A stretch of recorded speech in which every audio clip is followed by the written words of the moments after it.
que es la que tiene que ver con intercambiadores de calor. Lo que vamos a ver son intercambiadores de calor de doble tubo e intercambiadores de calor de coraza y tubo. Eventualmente vamos a ver si tomamos, por lo menos en forma cualitativa, si vamos a ver los famosos intercambiadores de placa, fundamentalmente para la gente de la licenciatura en tecnología de los alimentos, que son los que más tienen posibilidad más de estar en contacto con este tipo de intercambiadores. Bueno, lo primero que vamos a hacer es compartir pantalla y vamos a alargar con los intercambiadores en forma general y después vamos a empezar a abordar las ecuaciones que tienen que ver con los intercambiadores de doble tubo y con los de coraza y tubos. ¿Qué hay para decir? Habíamos visto en esta operación unitaria, fundamentalmente lo que vamos a tener presente es que la transferencia, que es la transferencia de calor, puede estar involucrada también la transferencia de calor y la transferencia de masa, pero esas operaciones combinadas las vamos a ver más adelante. Lo que sí vamos a tocar después o inmediatamente después de los intercambiadores de doble tubo, coraza y tubo, son los evaporadores, que también son considerados por mucho como una de las clasificaciones de los intercambiadores de calor. Bueno, esperando entonces de tener un poco de. A ver si me puedo conectar con el PowerPoint de la clase de hoy, como para ya alargar. Si no, lo importante es decir que el calor es una energía en tránsito y que la temperatura es un estado térmico y que se miden en unidades obvias de temperatura, grados Celsius, Rankine, Fahrenheit, etc. Nosotros lo que sí vamos a tocar es fundamentalmente lo que tiene que ver con el tamaño. Eh, en los intercambiadores de doble tubo, cuando las áreas son menores a 200 pies cuadrados, simplemente tenemos que dedicarnos a diseñar intercambiadores de doble tubo. Ahora sí, las áreas son mayores, ya pasamos a un intercambiador de coraza y tubo o de casco y tubos. Una acotación, en general los intercambiadores de placa son usados en la industria alimenticia y fundamentalmente para el tema de pasteurización de leche. En fin, vamos a ver por ahí en los videos algunas cuestiones particulares en el uso de este tipo de intercambiadores, ¿no? Que son muy buenos. Existen otros también que es importante que ustedes los conozcan, como los intercambiadores espiral. En fin, ya lo vamos a tener la posibilidad de verlos. Y fundamentalmente lo que me queda por decir que en este tipo de operación unitaria, lo que vamos fundamentalmente nosotros a hacer es como objetivo principal el diseño el diseño de estos intercambiadores. El objetivo principal es la determinación del área en cualquiera de los tipos de los intercambiadores enunciados, y también en los evaporadores el objetivo principal es el área. Obvio, eso como objetivo de diseño. Después vamos a tener algunas cuestiones que son limitantes en el diseño de los intercambiadores de calor y que apuntan hacia las variables operativas como la caída de presión y el factor de ensuciamiento.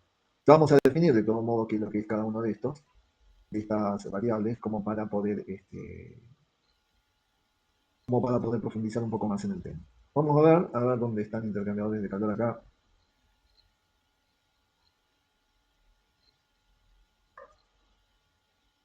Destilación. Acá está. Bueno, aguantemos un poquito hasta que yo me logre meter en el PowerPoint y ya seguimos. ¿Listo, chicos? Bueno.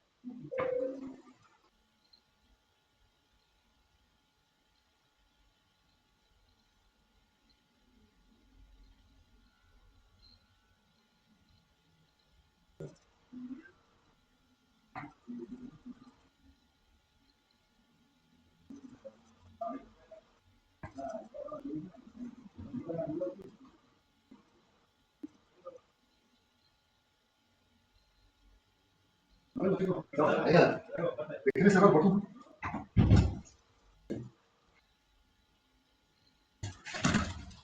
Bueno, bien, entonces vamos a alargar eh, definiendo lo que es la operación unitaria. Un intercambiador de calor es un dispositivo destinado a transferir energía térmica entre dos o más fluidos a través de una superficie sólida o mediante contacto directo de los dos fluidos sin la utilización sin la utilización de calor o trabajo externo. El tipo de intercambiador de calor en estudio está formado por unas de o contiene dichos tubos. Este tipo de intercambiadores son los llamados intercambiadores de coraza y tubo o de casco y tubo, los que ustedes pueden estar viendo acá en el sistema, ¿no es cierto? Las de tubo corren en este sentido. Fíjense ustedes, estos son los tubos. Entraría por acá el fluido, si quieren el rojo que sea caliente, bueno, entraría el fluido caliente por los tubos. No necesariamente tiene que entrar por los tubos, ya vamos a ver dentro de las recomendaciones por dónde es más conveniente que entren fluido caliente o frío o los fluidos de determinadas características. En este caso, el rojo significaría caliente y estaría entrando por los tubos. Fíjense ustedes, siguen este circuito, salen por acá hasta irse al exterior. Y el fluido frío estaría entrando por la coraza, ¿no es cierto?, que envuelve las de tubos, y correría por fuera de los tubos a través del intercambiador de calor y tendría una boca de salida en el otro extremo.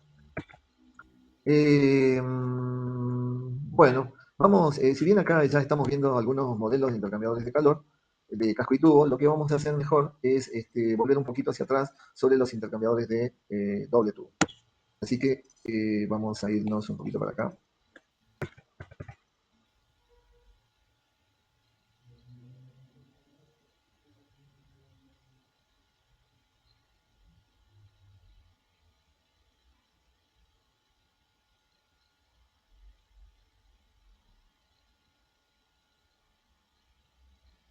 Me parece que vamos a tener que entrar al manual directamente porque no estoy pudiendo localizar los intercambiadores de doble tubo. Bueno, entonces lo que vamos a hacer mejor es, vamos a pasar al primer video, como para que ustedes tengan una idea cualitativa de cómo son los intercambiadores de calor y de qué es lo que estamos hablando, para después desarrollar las ecuaciones que tienen que ver con el diseño o la verificación de intercambiadores de calor. Vamos a entrar un rato a YouTube para ver algunos. Así que aguántenme unos segundos como para conectarme con el YouTube. Decirles que los intercambiadores de doble tubo están formados justamente por dos tubos de distinto diámetro, donde el que tiene menos diámetro está inserto dentro del tubo de mayor diámetro. O sea, vamos a tener dos tubos, donde por uno de los cuales va a circular todo el fluido, que es el tubo interior, y por fuera del diámetro exterior del tubo interior va a circular otro fluido en forma anular. Bueno, vamos a entrar acá a intercambiadores.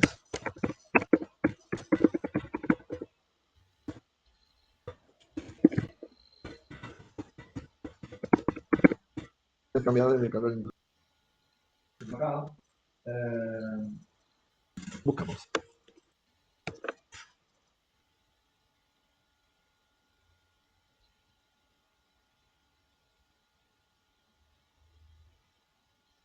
Bien.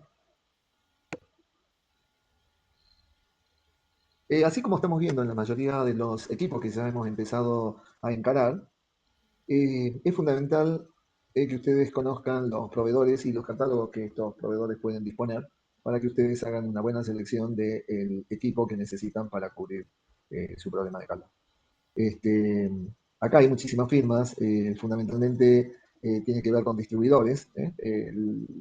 En América están en Minnesota, si no me equivoco, la planta o la fábrica de intercambiador de calor. Casi todas las instalaciones industriales dependen de la transferencia de energía térmica para generar electricidad, controlar sistemas y ambientes de trabajo, e incluso para fabricar productos. Entonces, ¿cómo controlan esto los ingenieros? Eso es lo que vamos a tratar en este vídeo. Un intercambiador de calor es simplemente un dispositivo utilizado para transferir energía térmica entre dos fluidos sin que se mezclen. Los fluidos pueden ser líquidos o gases, o incluso una mezcla de ambos. Tomemos como ejemplo este aceite. Necesitamos aumentar su temperatura, pero no queremos aplicar una llama directamente a la unidad de almacenamiento. En su lugar, herviremos agua y la haremos pasar por un simple intercambiador de calor. Normalmente el aceite también pasa por el intercambiador de calor, por donde absorbe de forma segura el calor del agua. La energía térmica se transfiere desde el agua caliente a través de la pared metálica y hacia el aceite. El agua y el aceite nunca se encuentran ni se mezclan, siempre están completamente separados. Debe haber una diferencia de temperatura para que el calor se transfiera y este siempre fluye de caliente a frío. También podríamos enfriar el aceite bombeando agua fría a través del intercambiador de calor. Esta absorberá ahora la energía térmica del aceite. Los intercambiadores de calor se utilizan en todas partes, desde los sistemas de aire acondicionado hasta los radiadores de los motores de los automóviles e incluso en la parte trasera de los refrigeradores. Ahora, los cambiadores de calor industriales son un poco diferentes porque suelen trabajar en ambientes extremos como las centrales nucleares, las refinerías de petróleo, las plantas de procesamiento de alimentos y las fábricas que implican trabajar a altas presiones y temperaturas. Por lo tanto, estas unidades se construyen con materiales más robustos. Los ambientes de trabajo suelen ser corrosivos, por lo que reciben un tratamiento químico para poder soportarlo. Estos intercambiadores de calor manejan fluidos como agua, vapor, aire, refrigerantes, aceite, productos químicos, gases, productos alimenticios, etc. Existen 5 tipos principales de intercambiadores de calor industriales, aunque hay muchas variaciones de cada diseño. Veamos primero los intercambiadores de calor de tubo con aletas, que son probablemente los más comunes. Antes de eso, quiero que me digas, sección de comentarios, dónde has visto utilizar los diferentes tipos de intercambiadores y para qué, o qué ideas tienes. Un intercambiador de calor de tubos con aleta típico tiene el siguiente aspecto. Veamos que hay una entrada y una salida, ambas suelen estar situadas en el mismo extremo. Estas secciones suelen tener bridadas, pero pueden ser de rosca o soldadas, dependiendo de la aplicación de las presiones de los fluidos de trabajo. Entre la entrada y la salida hay un tubo que contendrá y dirigirá uno de los fluidos de trabajo, por ejemplo, el agua caliente. Los tubos estarán cubiertos por muchas láminas de metal cocidas como aletas. Estas aumentan la superficie de la pared del tubo, lo que permite una mayor transferencia de calor. El otro fluido, por ejemplo, el aire del ambiente, pasará por el exterior de este tubo entre las aletas. Los dos fluidos nunca se mezclarán. El calor pasa del agua caliente a través de la pared del tubo. El calor del agua viaja hacia afuera a través de la pared del tubo y hacia las aletas. Estas aumentan la superficie y permiten una mayor interacción con la corriente de aire y lo mejora la transferencia. En algunos diseños, el fluido simplemente fluye a través de toda la longitud del tubo. En otros, el fluido pasa por varios tubos al mismo tiempo. Estos estarán conectados a un colector tanto a la entrada como a la salida para facilitar la distribución a través de los tubos. Por ejemplo, se utilizan en una central eléctrica de turbinas gas para enfriar el aire de entrada que se aspira a la turbina y se quema. Esto ayuda a que la turbina funcione con un rendimiento óptimo en condiciones de calor y humedad. Un enfriador bombea agua intercambiador de calor y pasa por los tubos. El aire caliente del ambiente pasa por el exterior de estos. La energía térmica se transfiere del aire caliente al agua fría. El aire sale más frío y entra en la turbina. El agua sale más caliente y se dirige de nuevo al enfriador, donde el horno de esto será rechazado de nuevo a la atmósfera. Los intercambiadores de calor de carcasa y tubos tienen un aspecto similar a este. Con este diseño normalmente encontramos la entrada y la salida de un fluido en el extremo del intercambiador de calor conocido como cabezal. Luego tenemos otra entrada y salida para el fluido 2 en el cuerpo principal conocido como carcasa. En el interior de la unidad tenemos los tubos que se doblan y hacen un circuito para empezar y terminar con la placa tubular que se encuentra entre la carcasa y el cabezal. Los tubos suelen pasar también por unos deflectores que son láminas de metal. Vemos cómo funcionan en un... Tanto el cabezal como los tubos pueden desmontarse para su limpieza y reparación y mantenimiento. En el interior del cabezal hay una lámina de metal conocida como divisor o partición. Este separa los extremos de los tubos permitiendo que el fluido fluya dentro y fuera de los tubos del intercambiador. El fluido 1 irá a través del cabezal dentro y alrededor de los tubos y luego volverá al cabezal. El fluido 2 entrará a carcasa y rodeará el exterior de los tubos. Los deflectores bloquean parcialmente el flujo, lo que obliga a este a circular varias veces, creando un flujo turbulento y asegurando que el fluido 2 se mezcle consigo mismo, lo que garantiza la máxima transferencia de calor. Por ejemplo, podemos encontrar esto en una fábrica farmacéutica con una caldera que proporciona vapor a la carcasa que rodea los tubos. A continuación se bombea un producto químico a través de los tubos y este absorbe el calor del vapor a través de la pared, por lo que este producto es un intercambiador mucho más caliente. Mientras tanto, el vapor empieza a condensarse en un líquido y vuelve a la caldera para recoger más calor y repetir el ciclo. Además, se utilizan en aplicaciones de refrigeración como este enfriador industrial. Tenemos el agua fluyendo por los tubos y el refrigerante caliente en la carcasa. El agua absorberá el calor del refrigerante para transportarlo a la torre de refrigeración, donde será expulsado a la atmósfera. El agua vuelve más fría para recoger más energía térmica no deseada de enfriado. Ya hemos explicado el funcionamiento de los enfriadores con gran detalle. Los intercambiadores de calor de doble tubo o tubo en tubo tienen un efecto similar a este. Se parece a un intercambiador de calor de carcasa y tubos porque tenemos un tubo que va y viene varias veces de una entrada hasta una salida. Está rodeado por una carcasa con otra entrada y salida. Una estructura metálica mantendrá la unidad en su lugar. Normalmente están hechos de acero inoxidable. Un fluido va a través del tubo y otra carcasa. Los dos fluidos están separados por la red del tubo y transfieren la energía térmica a través de las diferentes configuraciones dan como resultado un perfil de temperatura y una transferencia de calor diferentes.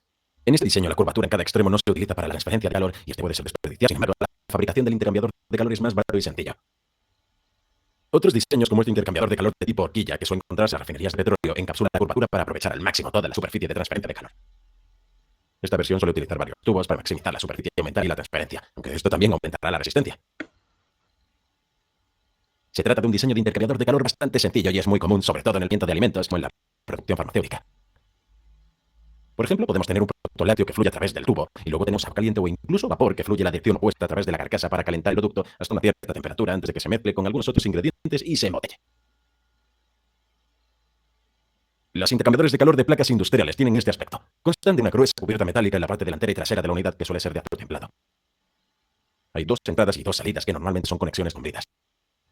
En la mayoría de los diseños encontramos los 4 orificios situados en la placa frontal, ya que esto permite que el intercambiador de calor se amplíe o reduzca fácilmente para adaptarse a un futuro cambio de funcionamiento. La mayoría de los intercambiadores de calor no tienen esta capacidad. Entre las cubiertas de los extremos encontramos una serie de placas que son finas láminas de metal con un patrón estampado en ellas. Normalmente están hechas de acero inoxidable. Estos patrones ayudarán a dirigir los flujos y crear uno muy turbulento que aumente la transferencia de calor. Entre cada una de las placas hay un sello conocido como empaque, que normalmente está hecho de hule. Este empaque separa las placas de canal delgado entre ellas por el que van los fluidos.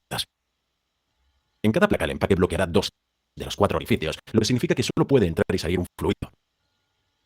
La siguiente placa solo permitirá el paso del segundo. Esto se alterna en todo el intercambiador de calor y unen los 2 fluidos completamente separados. Solo la energía térmica fluirá a través de las placas, toda la unidad con unos pernos largos que comprimen los empaques para formar un sello hermético. Estos intercambiadores son muy comunes para la calefacción y la refrigeración. Por ejemplo, una central eléctrica incineradora quema los residuos domésticos para generar calor, lo crea vapor que impulsa una turbina y genera electricidad. La energía térmica residual pasa entonces a través de un intercambiador de calor de placas para calentar una red de calefacción urbana, y otros edificios se conectarán a este calor a través de intercambiadores de calor de placas para abastecer sus propias demandas, en lugar de operar una caldera individual.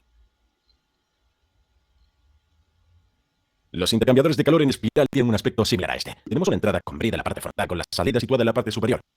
Luego tenemos una entrada para otro fluido también en la parte superior con la salida situada en la posterior. Detrás de las placas finales encontramos 2 láminas de metal en el interior que se unen en espiral alrededor del interior para formar un canal por el que fluirán los fluidos. El canal separa completamente los 2 fluidos. Vemos que el primero entra en el intercambiador de calor y llena la cámara, luego va alrededor de la salida. Mientras tanto, en el otro lado, el segundo entra por la parte superior, va alrededor del canal y entra en la cámara donde luego sale. Los 2 fluidos entran y salen a temperaturas diferentes.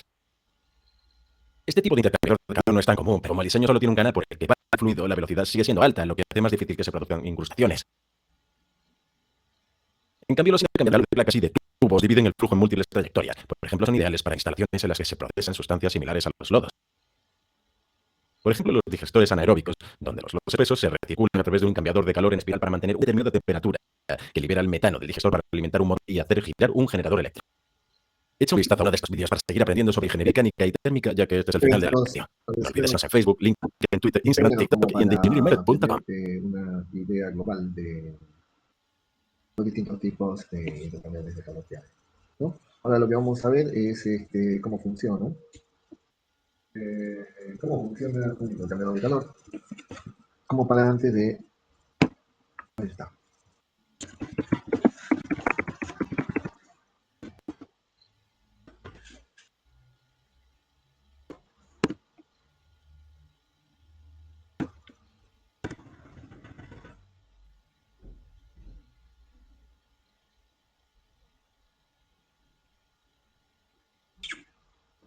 Vamos a hablar en forma general, a ir a verlo en forma particular.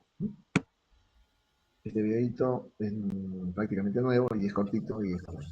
Ella es una de las firmas que fabrican intercambiadores de calor. Aunque no lo parezca, muchos objetos que tenemos en la casa son intercambiadores de calor, al menos a nivel teórico. Pero el cambio de energía entre los fluidos, sean líquidos o gaseosos, sin que estos entren en contacto entre sí. En este veremos cómo funciona un intercambiador de calor.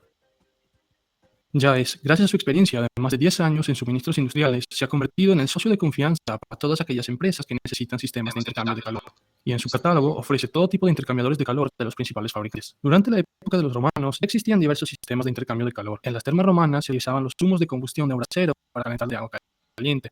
Estos calentaban losas de piedra, luego el agua pasaba por encima de las losas, permitiendo así el intercambio de calor. De todos modos, los primeros intercambiadores de calor en la regla se fabricaron durante la Edad Media. Para destilar bebidas alcohólicas se utilizaban bobinas que todavía se utilizan en la actualidad para la condensación destilado. En tiempos modernos, identificamos esas bobinas con intercambiadores de calor de carcasa y tubos. Para comprender mejor el funcionamiento del intercambiador de calor, tomaremos como ejemplo un intercambiador de placas común y lo analizaremos por completo. Este último consta de una secuencia de placas mecanizadas para aumentar la superficie de contacto con los fluidos. Cada placa tiene 4 orificios, 2 orificios de alimentación y 2 de drenaje. Entre cada par hay una junta que garantiza el sellado hidráulico hacia el exterior y alrededor de los orificios de paso. De esta manera se forma una cámara de paso para el fluido. Estas juntas, según su diseño, hacen que el fluido caliente o el fluido frío fluyan entre las placas.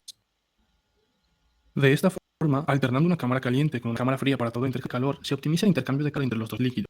También es importante que los fluidos fluyan en direcciones opuestas para un mejor intercambio de calor. Como podemos ver, la junta que permite el pasaje del fluido frío hace que el flujo pase desde el orificio de suministro inferior hasta el orificio de drenaje superior y tapa por completo los orificios de fluido caliente. caliente. Mientras tanto, la junta que permite el pasaje del fluido caliente hace que el flujo pase desde el orificio de alimentación superior al orificio de drenaje inferior y tapa por completo los orificios del fluido frío. Este intercambio en contracorriente ayuda a la circulación de los fluidos, mejorando la eficiencia del intercambiador de calor, porque el fluido frío, al calentarse, disminuirá su densidad y empezará a subir, mientras que el fluido caliente, enfriándose, disminuirá su densidad y empezará a bajar. Los intercambiadores de placas son un tipo de intercambiador de calor ampliamente utilizado en sistemas de calefacción urbana. Una planta de energía produce vapor de alta temperatura, que se envía con tuberías de entrega y retorno a las viviendas. Aquí, los intercambiadores de calor actúan como interfaz entre el vapor de la red de distribución y el agua del sistema de calefacción de las viviendas. Toda la ciudad de Nueva York se calienta de esta manera y es una forma de calefacción que se usa en muchas ciudades grandes. Gracias a sus capacidades de intercambio de calor, los intercambiadores tienen las formas y usos más variados. Veamos varios ejemplos. Como hemos visto en el video sobre el funcionamiento de una central termoeléctrica, todo el principio de funcionamiento se basa en el intercambio de calor. La caldera tubular de agua, por ejemplo, es un tipo de intercambiador tubular, como los condensadores y el desgasificador térmico. Incluso las torres de enfriamiento son grandes intercambiadores de calor, que transfieren el exceso de temperatura del líquido directamente al gas de la atmósfera terrestre.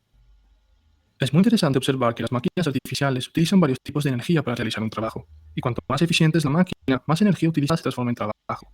La energía que no se ha transformado en trabajo, en cambio, no se pierde en el aire, sino que se transforma en calor dentro de la máquina que finalmente se expulsa al medio ambiente. Como hemos visto en nuestro video sobre los coches, esta característica es muy evidente. De hecho, solo alrededor del 30% del combustible explotado se transforma en movimiento. Todo el resto es energía en forma de calor. Para que la energía se disipe de manera eficaz en la atmósfera, se utiliza el radiador, un intercambiador de calor de paquete con aletas. ¿Te has preguntado alguna vez cómo funciona el refrigerador? Los refrigeradores y congeladores utilizan el ciclo de refrigeración mediante dos intercambiadores de calor, un evaporador en el interior y un condensador en el exterior. Mira nuestro video sobre cómo funcionan los ultracongeladores.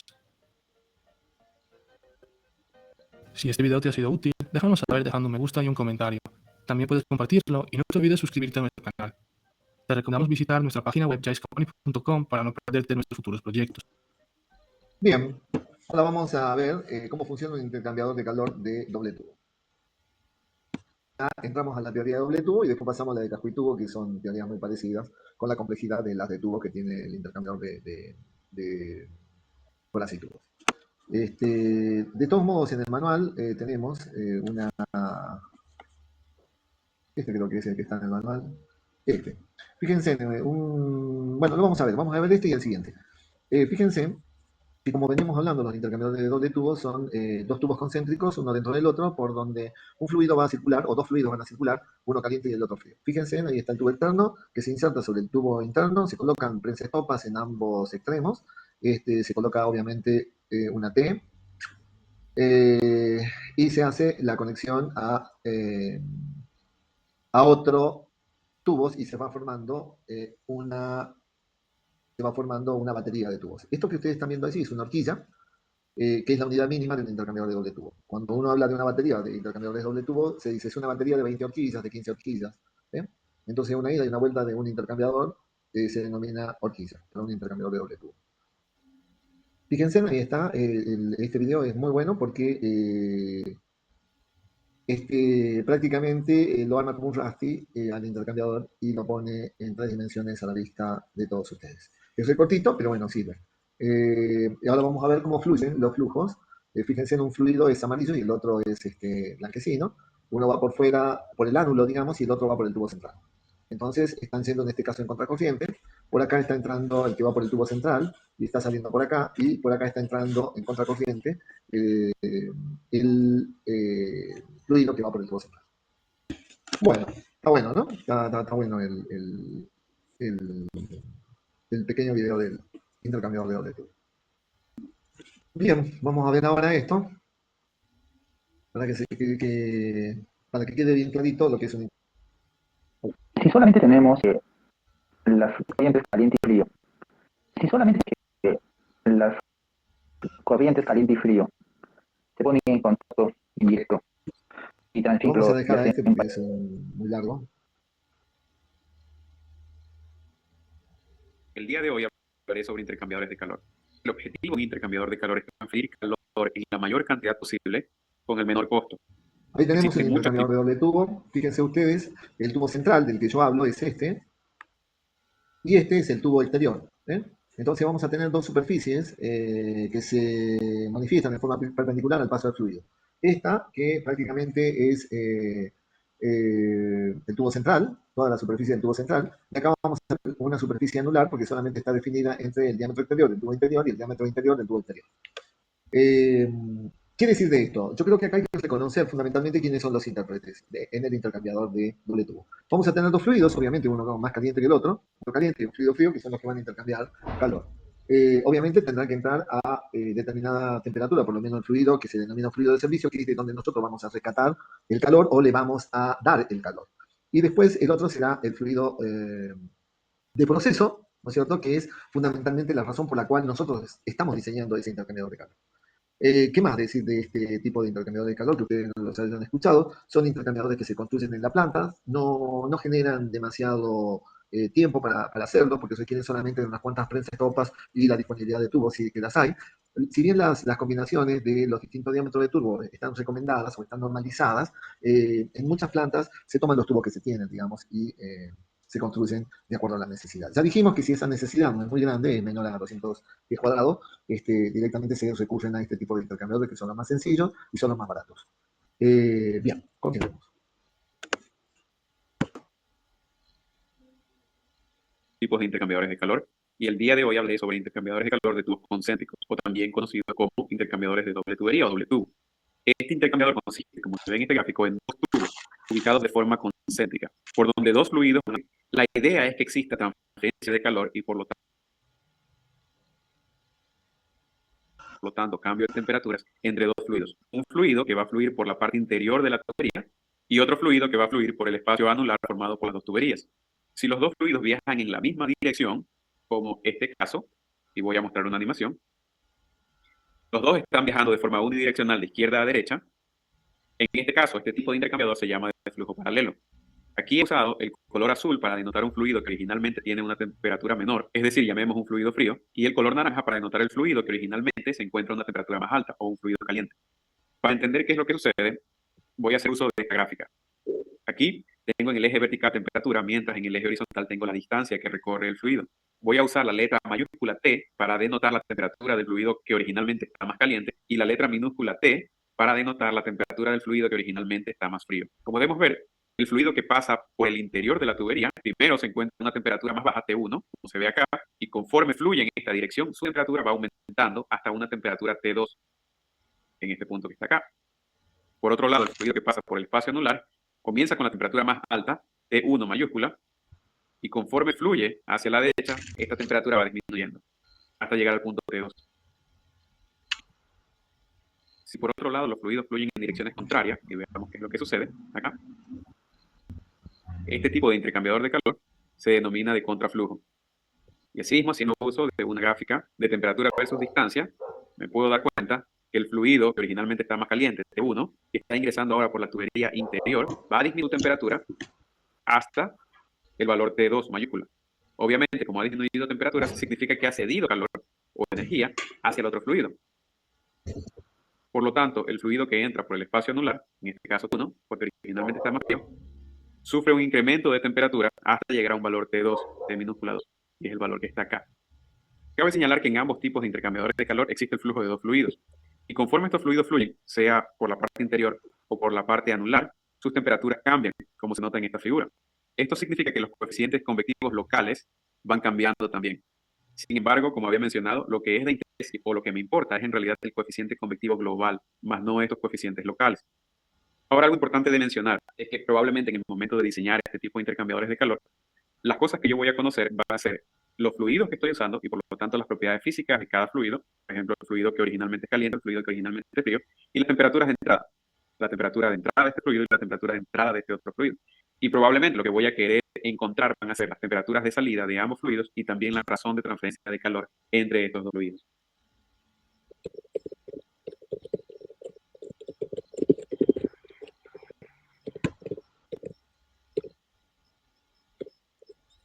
Comencemos graficando la sección transversal de un intercambio de calor de este tipo. Esta va a ser una tubería.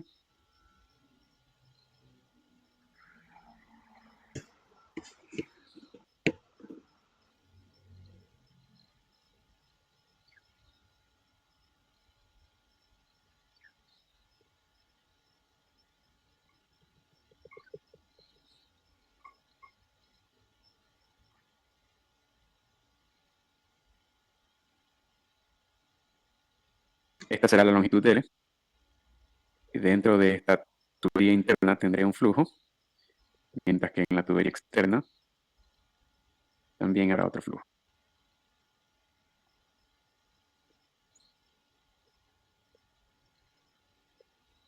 Si ahora solo grafico los radios, debería de tener algo así.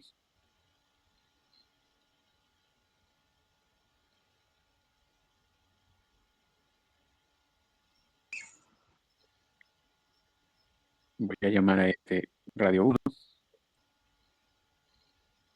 a este radio 2, radio S1 y 3, S2 son los radios del tubo interior, radio interior y radio exterior del tubo y interior. finalmente S3 radio y 4. S4 son los radios del tubo exterior, tanto ¿Qué radio sucedió? Ahora interior como radio exterior simplifico del tubo exterior. el perfil de temperatura entonces. Ahí lo que está haciendo es graficando temperatura A en través función de de estas tuberías. Tendría primero que desde el radio igual a 0 hasta R1 tendría transferencia de calor por convección, mientras que del radio 1 al radio 2 transferencia de calor por conducción, desde el radio 2 al radio 3 transferencia de calor por convección y finalmente entre Fíjense radio ustedes que 3 la y radio transferencia de 4 calor se va a conducción. realizar a través de las áreas del contorno, digamos, de ambos tubos, ¿no? Las áreas transversales, de sección transversal, son las áreas por donde está corriendo el fluido, no por donde se está intercambiando el calor, ¿no? Así que el cambio de temperatura debería Entonces lo que ser estamos viendo ahí es probablemente algo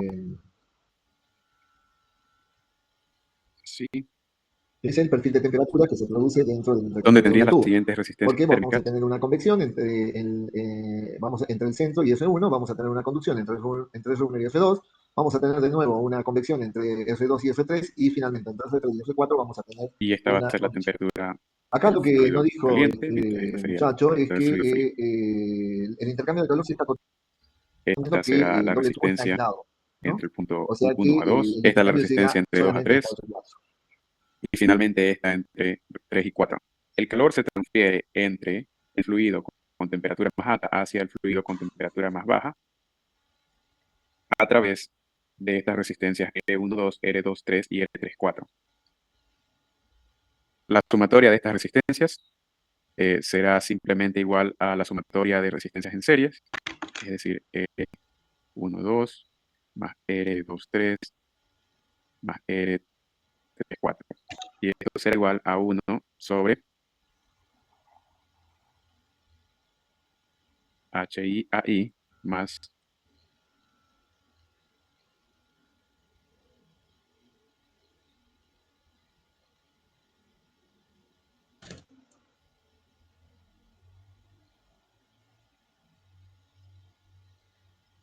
No se olviden que de fenómeno de transporte o de mecánica de los fluidos, el calor nosotros lo podemos representar donde como la una primera fuerza G resistencia sobre 1,2 es la una de las resistencia mayorías de debido a la las resistencias. convección en la pared interna de la tubería interior, es decir, este H interior, que multiplica al área interior, es decir, al área de esta superficie circular, más resistencia de 2,3, que es la resistencia por conducción a través de una superficie cilíndrica, es decir, igual a 1 sobre 2pi, conductividad térmica acá, longitud de la tubería, por el logaritmo natural de la relación entre el diámetro exterior de la tubería, P de pipe, y el diámetro interior. Es decir, OD es igual a 2 veces R2, mientras que ID del pipe es 2 veces R1. Más, finalmente, la resistencia R34, debido a la convección en el lado exterior de la tubería, donde este es el coeficiente convectivo exterior y este es el área exterior. Es decir, aquí en este punto, H sub 0, y el área de esta superficie cilíndrica será A sub 0. Es decir, que el área interior va a ser igual a pi por el diámetro interior de la tubería por la longitud L, mientras que el área exterior es igual a pi por el diámetro exterior de la tubería por la longitud L.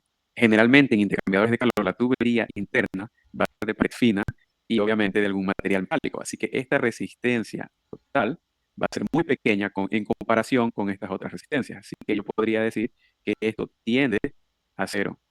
Si esto es cierto, entonces puedo expresar que esta sumatoria de Pero resistencias ya por térmicas encima de va a ser eficiencia convectiva aproximadamente necesita. igual a 1 sobre HI, área I, más 1 sobre H sub 0, A sub 0. Si por otro lado multiplico esto por el área A sub 0, esto se va y tendría lo siguiente, tendría A sub 0 por la sumatoria de resistencias térmicas, voy a usar la igualdad, será 1 sobre HI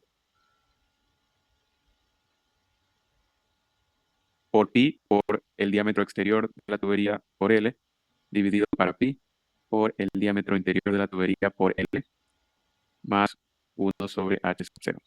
Aquí se va pi, se va L, y me queda esto simplemente igual a 1 sobre HI y las relaciones de diámetro de la tubería, más 1 sobre H sub 0. Y esto que está aquí se conoce, o vamos a introducir, denominado el coeficiente de transferencia de calor convectivo global. Esto voy a escribirlo acá. Esto es el coeficiente de transferencia de calor global basado en A sub 0, porque estoy multiplicando esto por A sub 0. Aquí es importante mencionar que las unidades de este coeficiente global van a ser las mismas unidades que los coeficientes convectivos, tanto HI, porque los diámetros se eliminan, como H sub 0. Así que esto tendría unidades de watts por metro cuadrado por Kelvin, si hablo del sistema internacional, o en el sistema inglés sería BTU sobre hora por pie cuadrado por grado Rankine.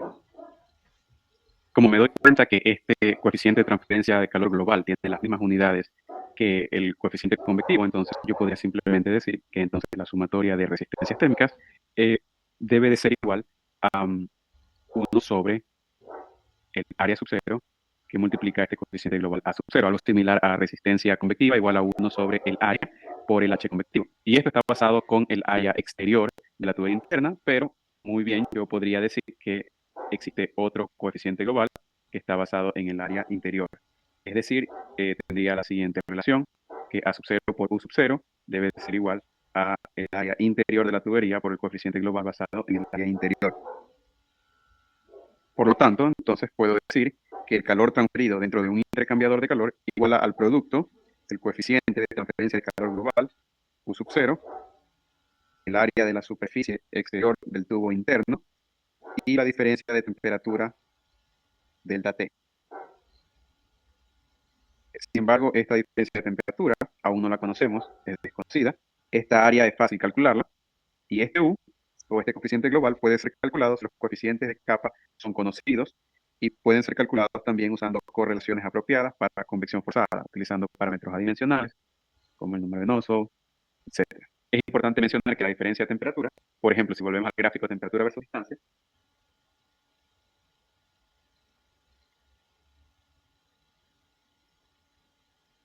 varían.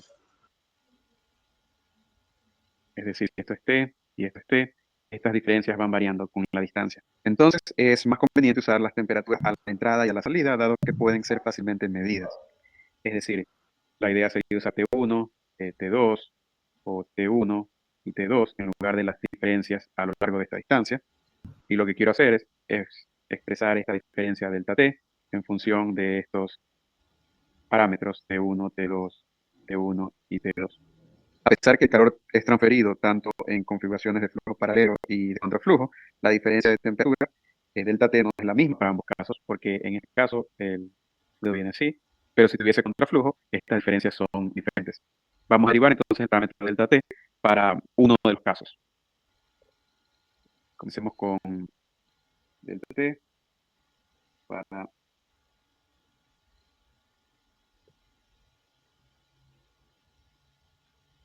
intercambiador de calor y contraflujo. La magnitud de la transferencia de calor en cualquier ubicación o posición a lo largo de la longitud del intercambiador de calor está dada por, de forma diferencial, dQ igual al coeficiente global de transferencia de calor que multiplica las diferencias de temperatura T menos T por una derivada de área.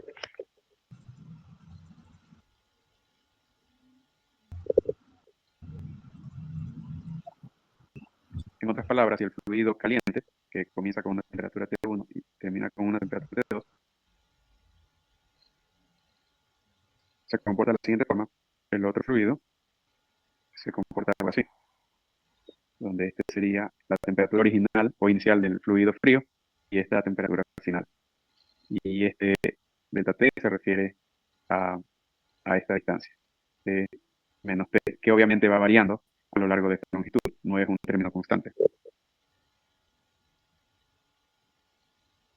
Además de esto, vamos a utilizar la siguiente relación, donde la pérdida de calor del flujo caliente de Q va a ser igual al flujo másico del fluido caliente por el calor específico del fluido caliente por un diferencial de temperatura, el subíndice W para denotar fluido caliente. Y esta magnitud tiene que ser igual a la magnitud del calor ganado por el fluido frío, que va a tener la misma forma, sino que simplemente el subíndice será C. Esta variable que está aquí es el calor específico, también conocido como capacidad térmica específica, capacidad calorífica, o en inglés heat capacity. Y básicamente lo que significa es la cantidad de calor que hay que suministrar a una unidad de masa para elevar su temperatura. Por ejemplo, cada sustancia tiene su valor específico y a eso se debe que cuando se mete algún tipo de comida en el microondas, ciertos alimentos ganan temperatura más rápido que otros. Si el tipo de comida que se ingresa tiene un CP bastante alto, hay que añadirle mucho calor para poder lograr un cambio en su temperatura. En otras palabras, este CP es igual al calor que uno debe de añadirle para lograr que una sustancia de masa M tenga un cambio de temperatura delta T. Dado que asumo que no hay pérdida de calor, estas magnitudes de calor ganadas y perdidas por el fluido caliente y frío deben de ser iguales. Entonces puedo escribir esto que flujo másico por CP por DT debe de ser igual al flujo másico del fluido frío por CP del fluido frío por el diferencial de temperatura. Y ahora lo que voy a hacer es integrar ambos lados desde la entrada del fluido frío, es decir, mi fluido frío comienza en T1, hasta cualquier posición en esta distancia. Así que va a ser hasta T. Significa que entonces los límites de integración para el fluido caliente va a ser desde T2 hasta cierto punto T. Y de aquí, flujo másico del fluido caliente por el CP del fluido caliente por T menos T2 debe de ser igual al flujo másico del fluido frío por el calor específico del fluido frío por las diferencias de temperatura T menos T1. Es decir, la temperatura en cualquier instante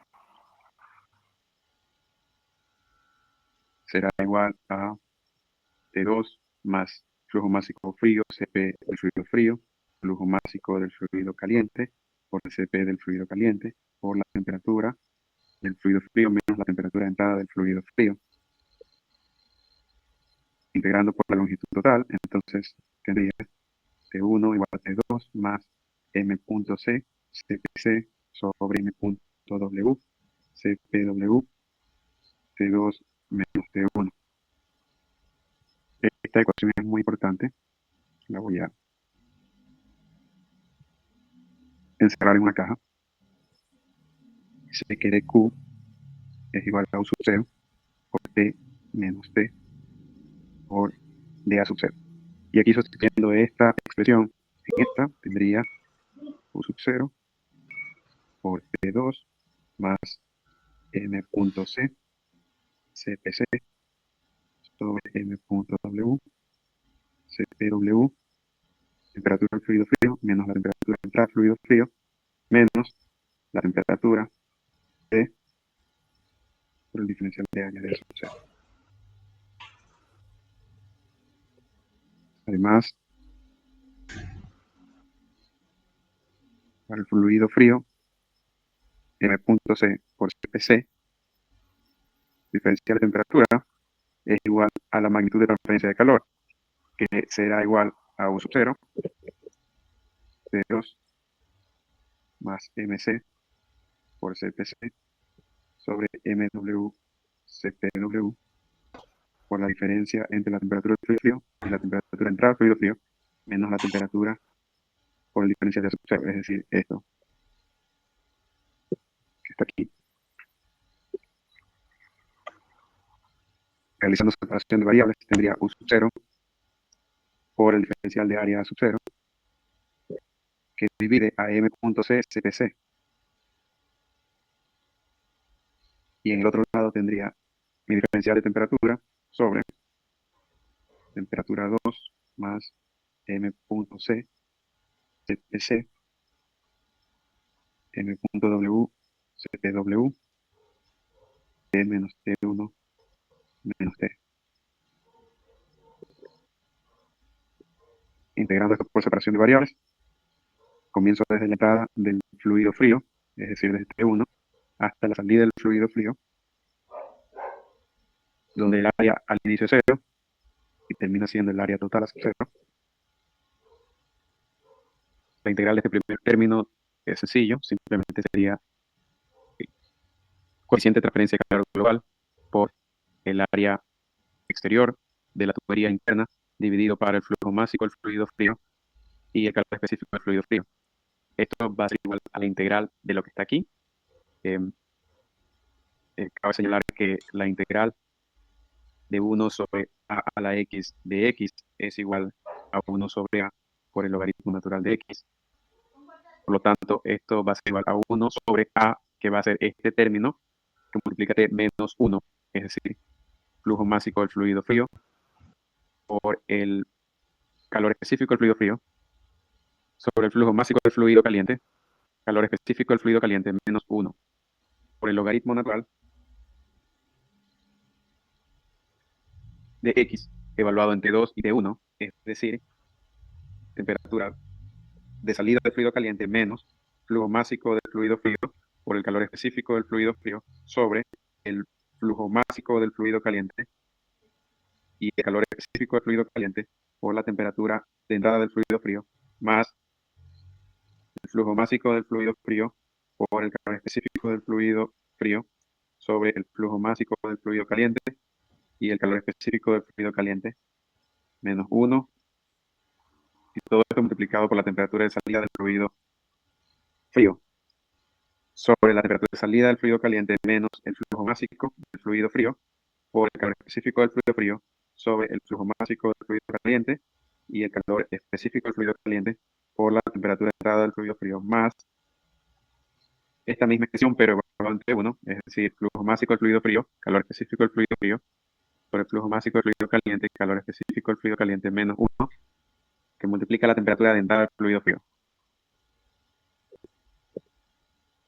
De aquí puedo simplificar esto con la multiplicación de esta relación con T1 y simplemente quedaría T2 menos T1 y quiero hacer, por lo tanto tendría lo siguiente, mejor lo escribo acá, tendría coeficiente global de transferencia de calor por el área exterior de la tubería sobre el flujo másico del fluido frío y el calor específico del fluido frío igual a 1 sobre el flujo másico del fluido frío, calor específico del fluido frío, flujo másico del fluido caliente, calor específico del fluido caliente menos 1 por el logaritmo natural de simplemente T2 menos T1, temperatura de salida del fluido caliente menos la temperatura de entrada del fluido frío. Y acá, ¿puedo simplificar? No puedo, pero existe una forma de poder expresar este término T2 en función de T1. De aquí yo puedo escribir entonces que T2 será igual a T1 menos flujo másico del fluido frío por el calor específico del fluido frío sobre el flujo másico del fluido caliente y el calor específico del fluido caliente por la temperatura de salida del fluido frío menos la temperatura de entrada del fluido frío.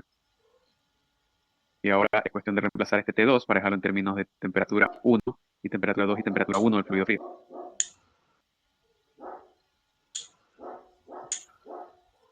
Así que tendría la temperatura 1 menos el flujo másico del fluido frío por el calor específico del fluido frío sobre el flujo másico del fluido caliente por el calor específico del fluido caliente, y esto multiplica las diferencias de temperatura del fluido frío menos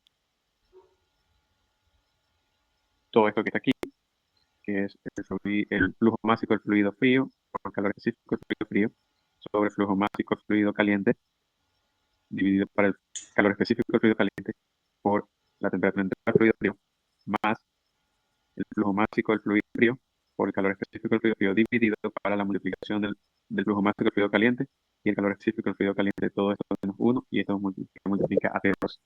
Y veamos si puedo simplificar. Menos M.C CPC sobre MW CPW por T2. Esto se puede ir con lo que está acá. M.C CPC, M.W CPW, T2. Por otro lado tengo menos y menos me da más. M.C CPC sobre M.W CPW, T1. Positivo y acá negativo. Se va todo esto. Se va con esto. Muy bien. Solamente me queda T1 menos T2. Así que tendría entonces coeficiente de transferencia global por área exterior sobre flujo másico del fluido frío, calor específico del fluido frío, igual a 1 sobre flujo másico del fluido frío, calor específico del fluido frío sobre el flujo másico del fluido caliente, calor específico del fluido caliente menos 1. Multiplica simplemente al logaritmo natural de la temperatura de entrada del fluido caliente menos la temperatura de salida del fluido frío sobre la temperatura de salida del fluido caliente menos la temperatura de entrada del fluido frío. De aquí, ¿qué más podemos hacer? Quiero ciertamente expresar todo en función de diferencia de temperatura, así que puedo de aquí entonces, puedo entonces tener la siguiente relación. T1 menos T2 sobre T2 menos T1 igual al flujo másico del fluido frío, Cp del fluido frío, flujo másico del fluido caliente, Cp del fluido caliente. Y esto puedo entonces reemplazarlo para poder eliminar la expresión de aquí. Así que voy a usar T1 menos T2 sobre T2 menos T1 igual a M.C CPC sobre M.W CPW. Tendría coeficiente de transferencia total por el área exterior sobre flujo másico del fluido frío, Cp del fluido frío igual a 1 sobre temperatura de entrada del fluido caliente menos temperatura de salida del fluido caliente sobre la temperatura de salida del fluido frío menos la temperatura de entrada del fluido frío menos 1 por el logaritmo natural de la temperatura de entrada del fluido caliente menos la temperatura de salida del fluido caliente, perdón, la temperatura de salida del fluido frío sobre la temperatura de salida del fluido caliente menos la temperatura de entrada del fluido frío. Esto es igual a 1 sobre T2 menos T1 sobre T1 menos T2 menos T2 menos T1 por el logaritmo natural de T1 menos T minúsculo 2, T2 menos T1. Es decir, igual a T2 menos T1 sobre temperatura de entrada del fluido caliente menos la temperatura de salida del fluido frío menos la temperatura de salida del fluido caliente menos la temperatura de entrada del fluido frío por el logaritmo natural de la temperatura de entrada del fluido caliente menos la temperatura de salida del fluido frío sobre la temperatura de salida del fluido caliente menos la temperatura de entrada del fluido frío. Y esto es el coeficiente global por el área exterior sobre el flujo másico frío, calor específico del fluido frío.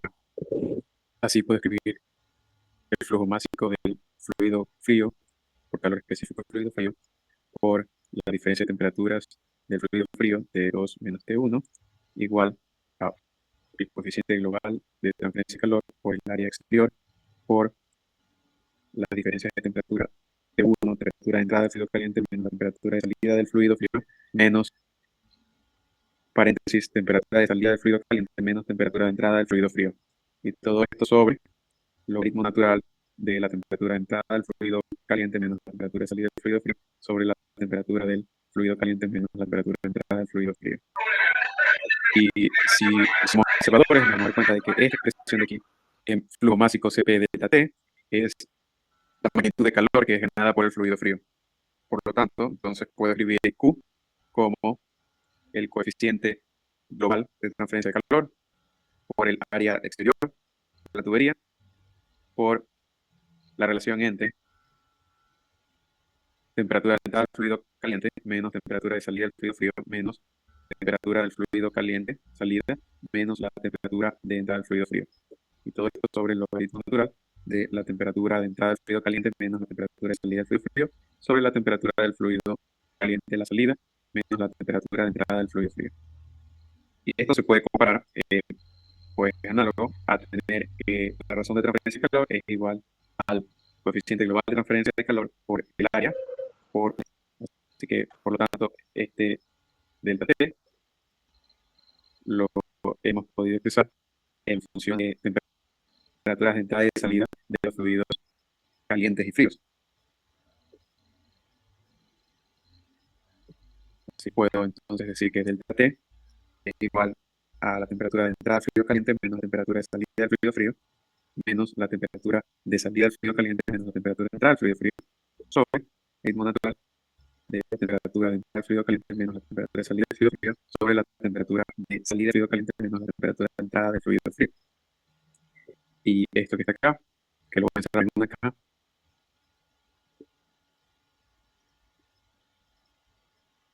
es o se denomina diferencia de temperatura media logarítmica, o si recordamos el perfil de cambio de temperatura de los fluidos, tenía lo siguiente, donde esta es la entrada del fluido caliente, salida del fluido caliente, y esta era la entrada del fluido frío y la salida del fluido frío. Casualmente este T1 menos T2 minúsculo es lo que está aquí, que lo puedo llamar un delta T, y T2 menos T1, lo que está acá, es mi otro delta T. Y a la entrada del fluido frío, la llamaremos delta T1, y esta sería la salida del fluido frío, delta T2. Esto es para el caso del intercambiador de calor de contraflujo. Por lo tanto, puedo entonces escribir esta delta T media logarítmica como un delta T2 menos un delta T1 sobre logaritmo natural de delta T2 sobre delta T1. Ahora, como decía, esto es para el intercambiador de calor de tubos concéntricos de contraflujo. Ahora, ¿qué sucede para el intercambiador de calor de tubos concéntricos cuando tengo configuración de flujo paralelo?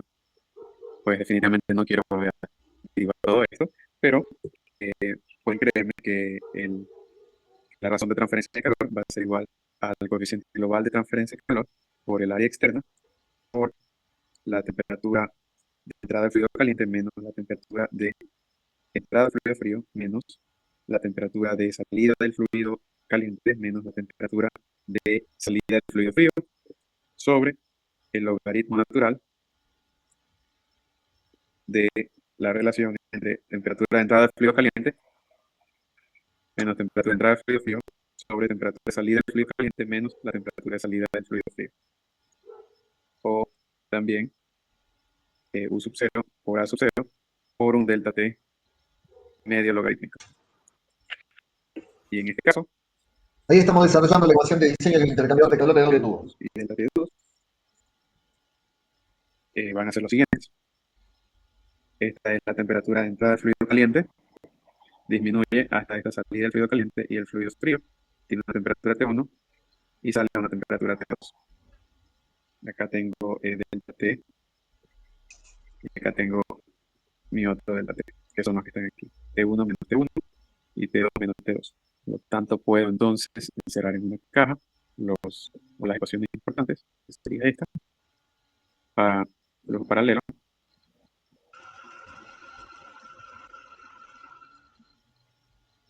Y esta que está acá,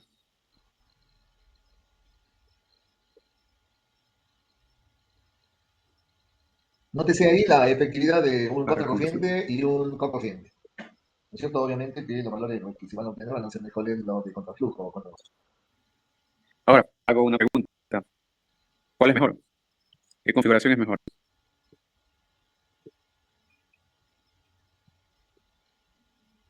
¿Contraflujo o flujo paralelo?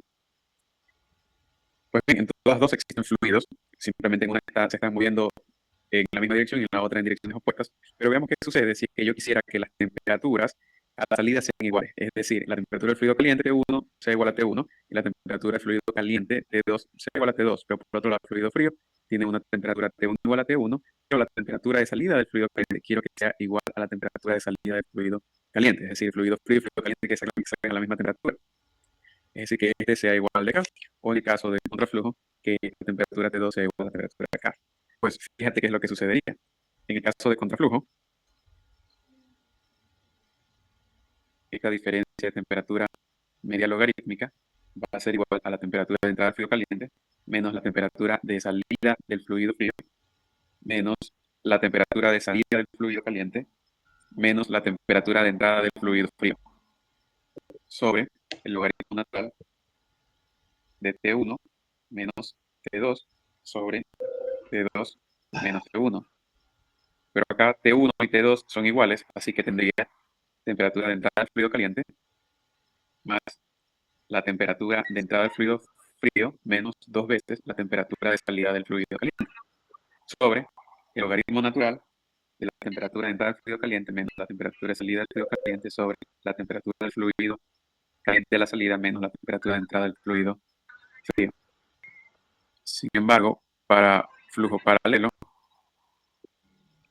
esta misma diferencia de temperatura media logarítmica va a ser igual a la temperatura de entrada del fluido caliente menos la temperatura de entrada del fluido frío menos la temperatura del fluido caliente a la salida menos la temperatura de salida del fluido frío.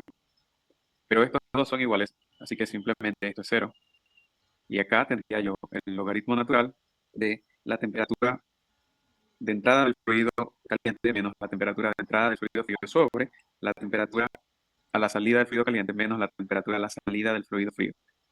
Pero esto acá es 0 y por lo tanto esto va a ser igual a la temperatura de entrada del fluido caliente menos la temperatura de entrada del fluido frío sobre infinito.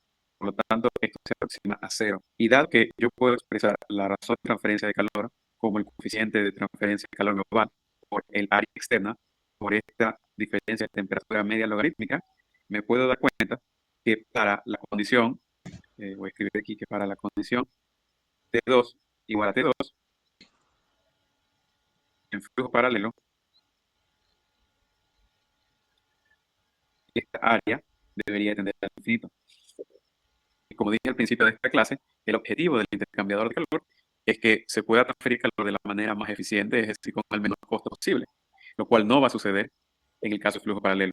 Así que yo puedo concluir que contraflujo es mejor que flujo paralelo desde este punto de vista. Y en verdad es así, porque en todos los diseños de intercambiadores de calor de tubos concéntricos, la configuración usada es la de contraflujo. Nadie diseña uno con flujo paralelo. Y no solamente termina aquí, sino que además, otro dato interesante es que para contraflujo, bajo ciertos casos, incluso la temperatura de salida del fluido frío puede llegar a ser mayor que la temperatura de salida del fluido caliente. Y esto es imposible para flujo paralelo. Para configuración de flujo paralelo.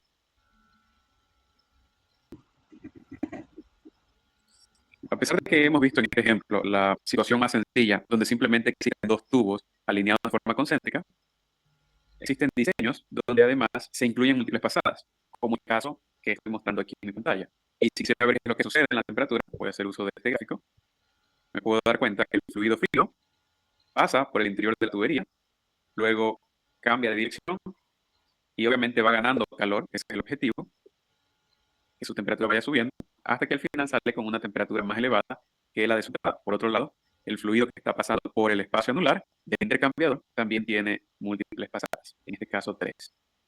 En general, y para concluir, podemos decir que este tipo de intercambiador de calor es relativamente sencillo, por lo tanto muy fácil de construir. Además, cabe señalar que funciona muy bien cuando se trata de transferir calor entre dos fluidos cuando las razones de flujo caudales son relativamente bajas. Bien. ¿Ok? Gracias. Bien, perfecto. Hemos hecho una presentación y hemos dejado ya prácticamente definida la ecuación de diseño para intercambiadores de doble tubo, que dice que el calor transferido por este intercambiador es igual al coeficiente global de transferencia de calor por el área por el delta T medio logarítmico.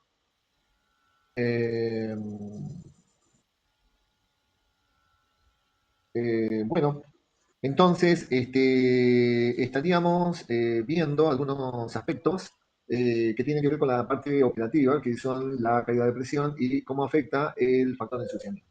Como ya son las 19:52, a ver, ¿qué hacemos? Bueno, vamos a aprovechar el tiempo y vamos a entrar al manual de la cátedra para ver el tema del uso del intercambiador de doble tubo. Ustedes tienen que pensar que después de X tiempo, tanto la pared interior como la pared exterior del tubo interior va a sufrir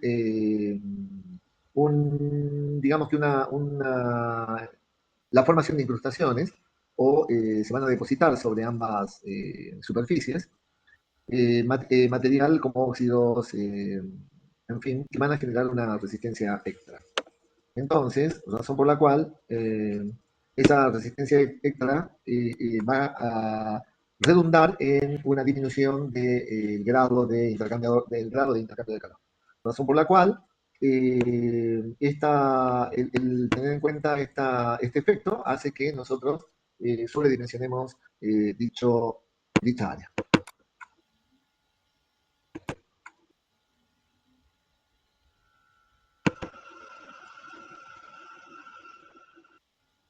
Bien, al entrar a ver las ecuaciones, que vamos a ir derechito al manual y darle forma a este.